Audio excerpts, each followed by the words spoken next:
Okej, a takie publiczne nazywanie, nie wiem, chociażby Donalda Tuska oszustem, to jest coś fajnego czy niefajnego? No to już mówiłem, że moja żona w ostatniej fazie kampanii powiedziała, że zrugała mnie, że tutaj za mocno poszliśmy w tym kierunku, że było za dużo tego Tuska. To zresztą jest właśnie telewizja publiczna, prawda? Telewizja publiczna czasów minionych, tego pana poprzedniego prezesa, czy jeszcze poprzedniego prezesa w szczególności.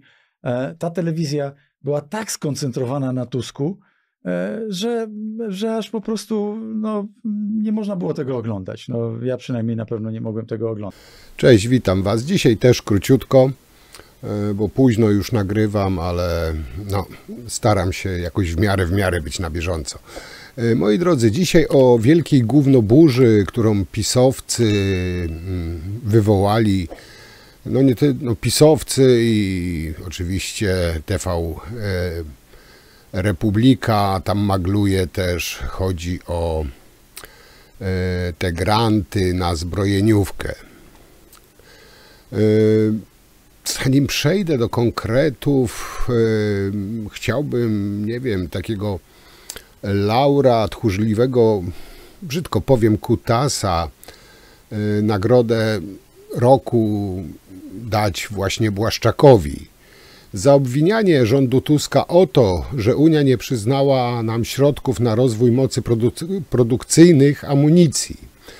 I przypomnę tutaj, że autorem wniosku był Błaszczak i jemu podległy resort, jego ludzie, no i oczywiście Sasin. Ale trzeba mieć jaja, trzeba mieć godność, żeby się do błędu przyznać. Ich o to oczywiście nikt nie będzie podejrzewał. Ten intelektualny cep z młotem Mariusz Błaszczak dokonał sabotażu i teraz bezczelnie się nim chwali. Publicznie atakuje następców i cieszy się, jak to ich wrobił. No ale na całe szczęście mają Tuska, rząd, także mają na kogo zganiać. No, Błaszczak jest na tyle honorowy, że oczywiście się do tego nie przyzna. Zresztą jest z tego znany. Tak samo obwiniał oficerów Wojska Polskiego za rakietę, którą przez przypadek w lesie po 2 miesiącach znaleźli. Też on nie był winien. Potrafił zgonić wszystko na oficerów Wojska Polskiego. No, on zawsze znajdzie winnego, u siebie winy nie znajdzie. Pisowcy, tak powiedziałem, rozpętali tą całą gównoburzę, ale pomijają kilka drobniutkich szczegółów. Program Unii Europejskiej wspierający produkcję amunicji 155 mm to rząd Prawa i Sprawiedliwości tutaj ponosi pełną odpowiedzialność za wyniki ostatniego konkursu na dofinansowanie unijnych firm zbrojeniowych. Wnioski trzeba było składać od początku października do 13 grudnia ubiegłego roku, czyli podczas sprawowania rządów PiS. I tutaj tylko 3 polskie firmy złożyły wnioski na łączną kwotę 11,5 miliona euro, z czego 2 nie spełniały wymaganych kryteriów. Spółki nie otrzymały wsparcia od Polskiej Grupy Zbrojeniowej, a pod kim była Polska Grupa Zbrojeniowa? No, zarządów PiS z całą pewnością pod Tuskiem, nad którą zarząd sprawowało Ministerstwo Aktywów Państwowych, czyli superminister Sasin. No ale oni teraz mówią, że to jest wina Tuska dalej. No tutaj nie ma zaskoczenia, prawda? Błaszczak wyśmiewa Tuska. Król Europy załatwił dla Polski jedynie 0,42% dopłat. Zapomniał głąb sprawdzić, że termin składania wniosku minął 13 grudnia 2023 roku, kiedy to Tusk został dopiero nominowany premierem.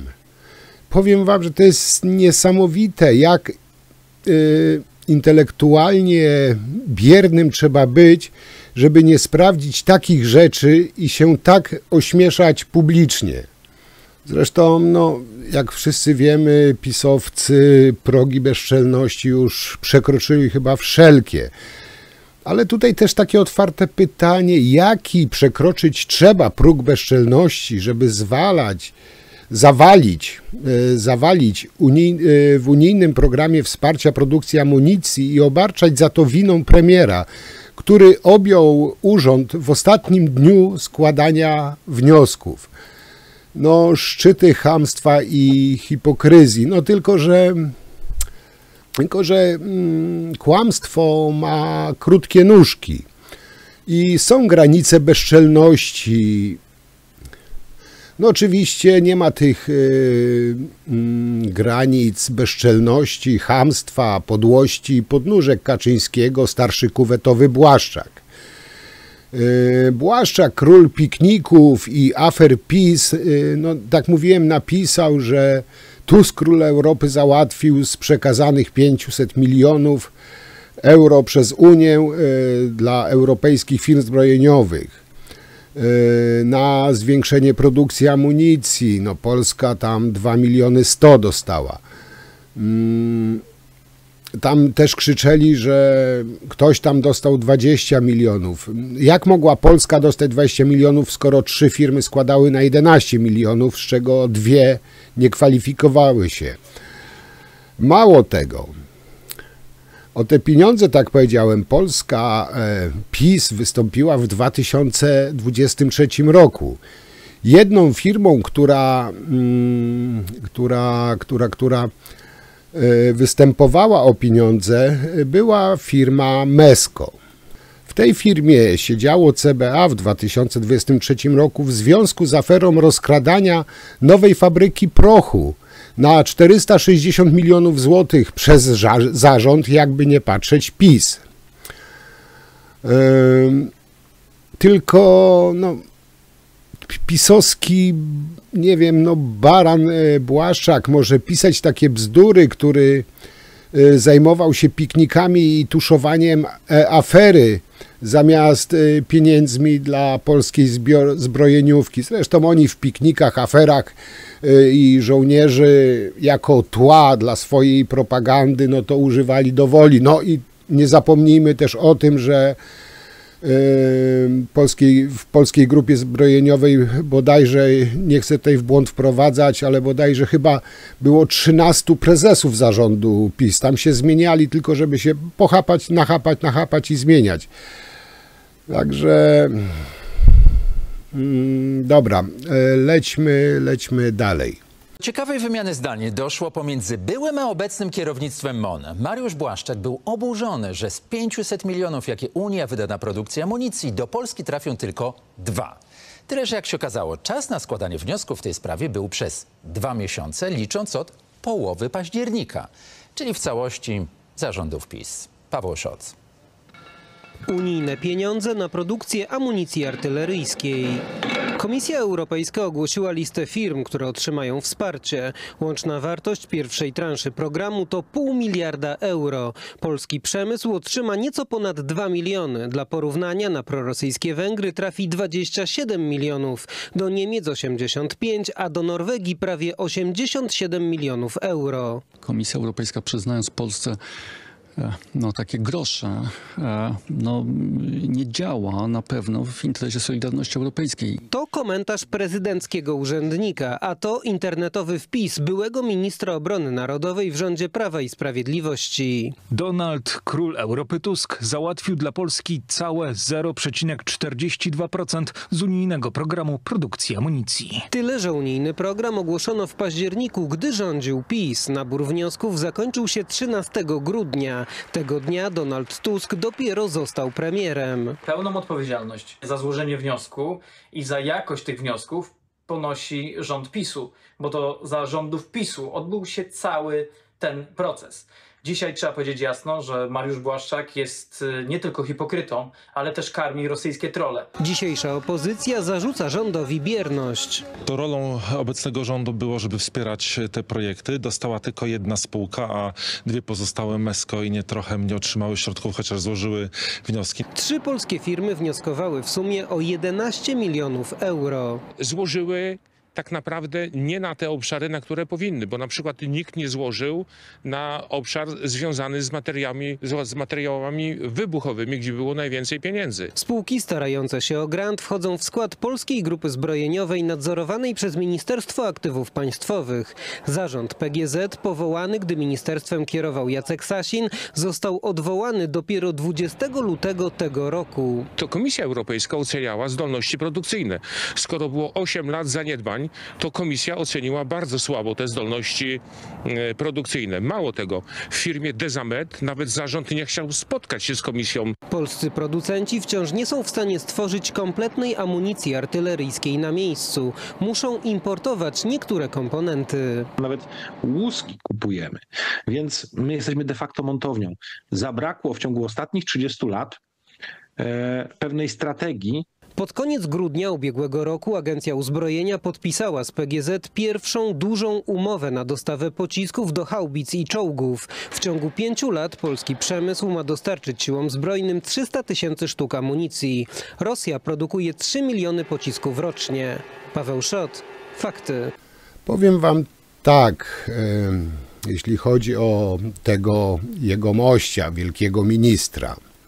Każdy jego publiczny występ to jest tak naprawdę obraza dla logiki i prawdy.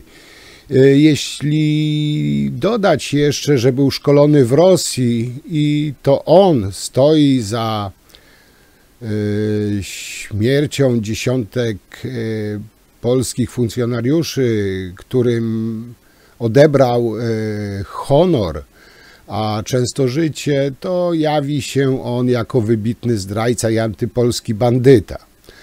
Ten człowiek wymaga izolacji, nie kamer medialnych. To jest jak dla mnie wróg Polski, który dokonał zamachu na policję, a potem na naszą armię. Teraz mówi o propagandowych zasługach. Nie będę tego tematu rozwijał, bo wszyscy chyba znają jego intelektualny niedorozwój. To, że jeszcze nie jest w przymusowej izolacji, to tylko kwestia czasu na uporządkowanie tego bezprawia i bałaganu narodowego, którego dokonała jego partia z tym długopisem w Pałacu Prezydenckim. Może liczy, nie wiem, na ochronę ze względu na niedorozwój umysłowy, brak znamion rozpoznania czynów zabronionych, niemoralnych, szkodliwych, których dokonuje. Tego nie wiem. No ale jeśli tak jest, to wtedy powstaje pytanie, kto z niego zrobił ministra i szefa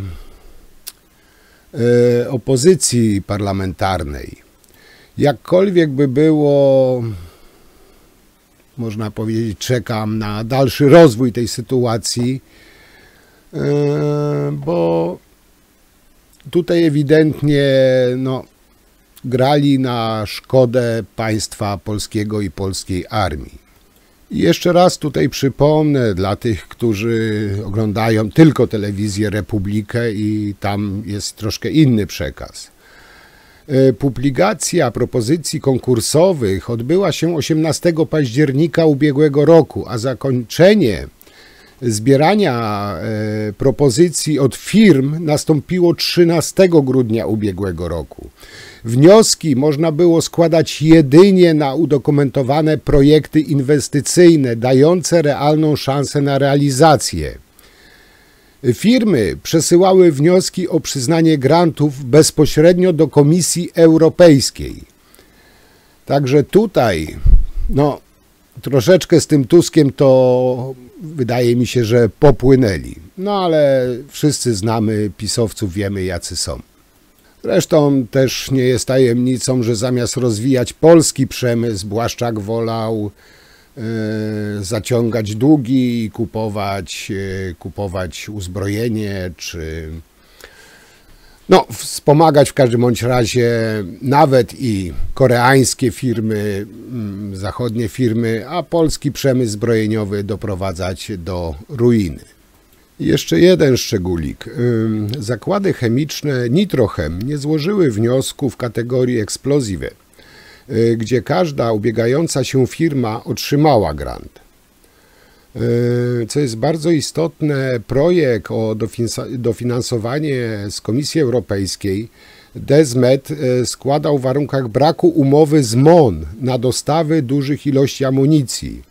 Umowę wykonawczą Polskiej Grupy Zbrojeniowej Amunicja i Agencja Uzbrojenia na dostawę 300 000 sztuk amunicji podpisały dopiero 22 grudnia 2023 roku, czyli po objęciu rządów Koalicji Obywatelskiej.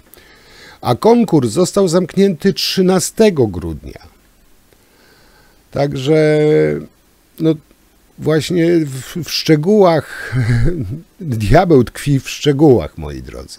Dlaczego za waszych rządów nasze fabryki nie produkowały amunicji artyleryjskiej na 3 zmiany, skoro od 2 lat mamy wojnę tuż za miedzą? Dlatego, że możliwości polskiego przemysłu zbrojeniowego intensywnie wzmacnialiśmy.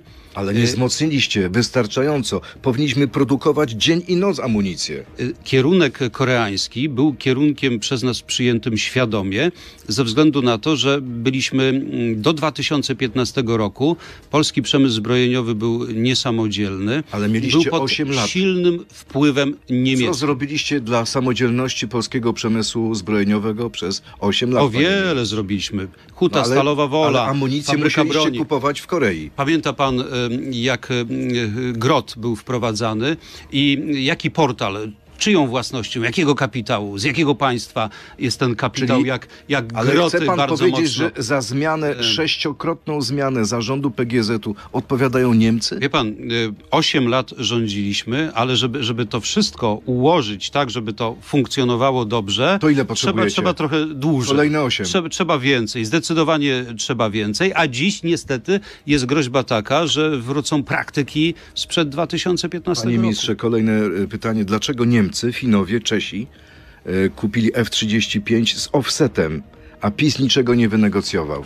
Dlatego, że offset kosztowałby jeszcze $1 miliard. No i dlatego. Nie lepiej było wspomóc fabryk polskich? Offset to jest wsparcie dla polskiego rodzimego przemysłu. Koszty. Jak się pan odniesie do zarzutów pana marszałka Bosaka w sprawie amunicji? Na ile dni wojny nam starczy tej amunicji? Umiemy ją produkować czy nie?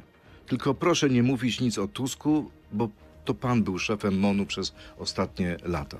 I zamówiłem amunicję, zamówiłem również broń, z której tą amunicją można Starczy nam amunicję, gdyby dzisiaj Rosja nas zaatakowała. Czy mamy amunicji na 2 tygodnie obrony? Jesteśmy wciąż w procesie budowania siły Wojska Polskiego.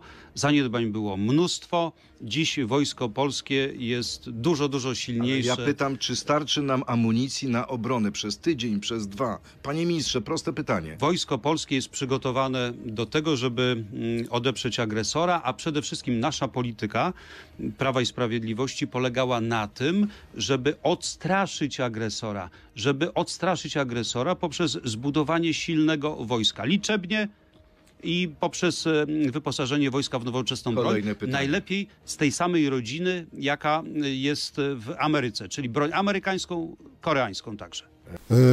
Teraz ta zła koalicja, która winna była tego, jak rządził PiS oczywiście, generalnie Polska składa wniosek do Komisji Europejskiej o nowy konkurs o dofinansowanie produkcji amunicji. Wiceminister zapowiedział, że złoży wniosek do Komisji Europejskiej o rozpisanie nowego konkursu na dofinansowanie dla unijnych firm produkujących amunicję. Także tak jak powiedziałem, rząd zapowiada zwrócenie się do Unii Europejskiej o ponowne rozpatrzenie obszaru dotyczącego wsparcia produkcji amunicji w Polsce. I powiem wam tak, i tak krok po kroku trzeba naprawiać to, czego ta banda dewastatorów dokonała. Po 8 latach roboty jest tak naprawdę po łokcie, aby wyprowadzić ten kraj na prostą od tych systemowych zaniedbań typu KPO po zwykłe wały, które robili na co dzień. Od góry do dołu ta cała piramida niekompetencji, zaniedbań i po prostu zwykłych przestępstw. Pisowcy oczekują, że w te 100 dni Tusk zrobi wszystko i wytykają mu po kolei. No niestety 8 lat tego syfu, którego narobili, to potrzeba naprawdę dużo czasu i cierpliwości, żeby to wszystko posprzątać. I do sprzątania tego gówna na pewno nie powinni ubierać białych rękawiczek, tylko zwykły drelich i się wziąć za to dość ostro. I moi kochani, tak jeszcze na koniec, chciałem wam tutaj przytoczyć rozmowę z fanatykiem PiS. No powiem wam, że ręce i nogi mi opadły. Posłuchajcie. Fanatyk PiS. Konkurs był ustawiony. Niemcy dostali 170 milionów euro, a my 2 miliony. Ale my wnioskowaliśmy o 11 milionów. Co z tego? Tusk za to odpowiada. Ale wnioski przygotowywano i złożono zanim powstał rząd Tuska. To Tusk mógł to zmienić. Ale to konkurs, gdzie warunki są takie same dla wszystkich. Nie można było. Jak widać, nie dla Niemców, bo dostali więcej. Ale oni złożyli wnioski prawidłowo i wnioskowali o znacznie większe kwoty. Chcieliście Tuska, to macie. Tak, mamy Tuska, bo nie chcemy Błaszczaka, Morawieckiego, Sasina, którzy za przygotowanie tych wniosków odpowiadali. I dalsza część to już leciały epitety, ty ruska kurwo, ty zdrajco, lewaku, wypierdalaj z Polski i tego typu. To jest taka typowa rozmowa właśnie z pisowcem. Powiem wam, że z każdym dniem coraz bardziej się przekonuję, że pisowcy grają do jednej bramki, mają gębę pełną patriotyzmu i tak dalej, ale coś tak bardzo nie chcą być w Unii, ta Unia taka zła, te Niemcy, wszyscy na Zachodzie źli. Coś ciągnie ich chyba do swoich braci. Także na dzisiaj tyle.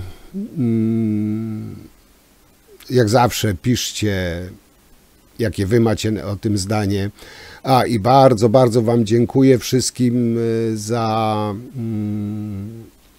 tak liczny odzew na ostatni materiał. Powiem wam, że byłem w szoku, kopara mi opadła.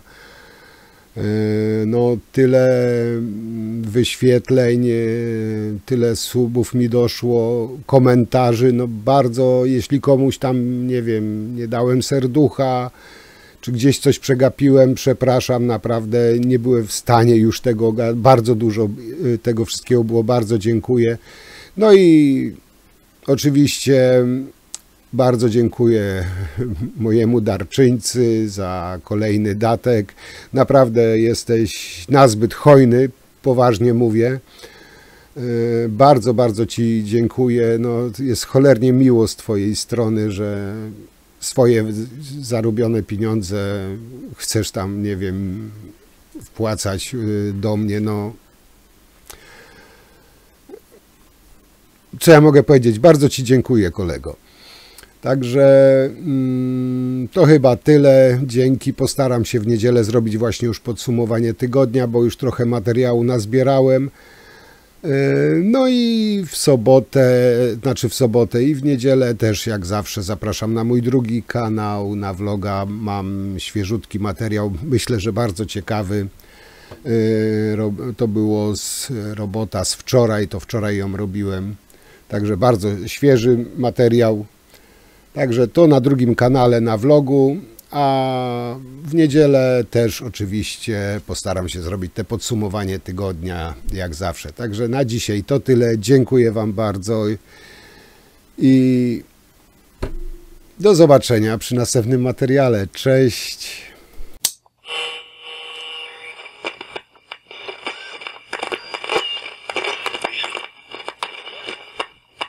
Polska, a nie Unia! Komisarzem zajmującym się praworządnością. You are responsible for rule of law in the member states of the European Union.